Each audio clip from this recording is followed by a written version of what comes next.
নমস্কার বন্ধুরা, আজকে মেরি ক্রিসমাসের জন্য আমার মিমি বানাবে কেক। তো কীভাবে বানাবে, তো প্রথমে একটা মিক্সিতে চিনি গুঁড়ো করে নেব, তারপর এর মধ্যে সাদা তেল আর ডিম ফাটিয়ে দেব, দিয়ে ভালো করে মিক্সিতে একবার ঘুরিয়ে নেব।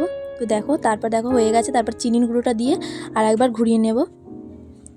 তারপর একটা ছাঁকনিতে দিয়ে দেব ময়দা, এখানে কোকো পাউডার দেব 3 চামচ, তারপর দেবো বেকিং সোডা 1/4 ভাগ, তারপর দেবো সামান্য নুন। তারপর সেই মিশ্রণটা এই ময়দার মধ্যে দিয়ে দেব। তারপর এখানে দুধ দিয়ে দেব, তা ভালো করে নাড়াতে থাকবো, তা ভালো করে মিক্স করে নেব। দেখো, তারপর উপর দিকে একটু সাদা তেল দিয়ে দেবো, সাদা তেল একটু কম পড়ে গেছিলো। তারপর এখানে কিশমিশ আর আমন্ড বাদাম দিয়ে ভালো করে নেড়ে নেব। তারপর এখানে এরকম একটা স্মুথ ব্যাটার হয়ে যাবে। এখানে কড়াইয়ের মধ্যে নুন দিয়েছিলাম। তারপর এখানে যেই পাত্রের মধ্যে কেকটা ঢালবো তার মধ্যে সাদা তেল আর ময়দা ছড়িয়ে নেব। তারপর দেখো এখানে কিশমিশ আর আমন্ড বাদাম দিয়ে ডেকোরেট করে নিচ্ছি। দেখো কত সুন্দর দেখতে লেগেছে। এবারে ওই নুনের উপরে একটা স্ট্যান্ড দিয়ে বসিয়ে দেবো, তারপর চাপা দেবো।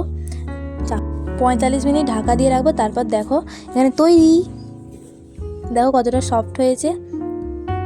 লাইক কমেন্ট শেয়ার করে দিও। Tata guys, merry Christmas.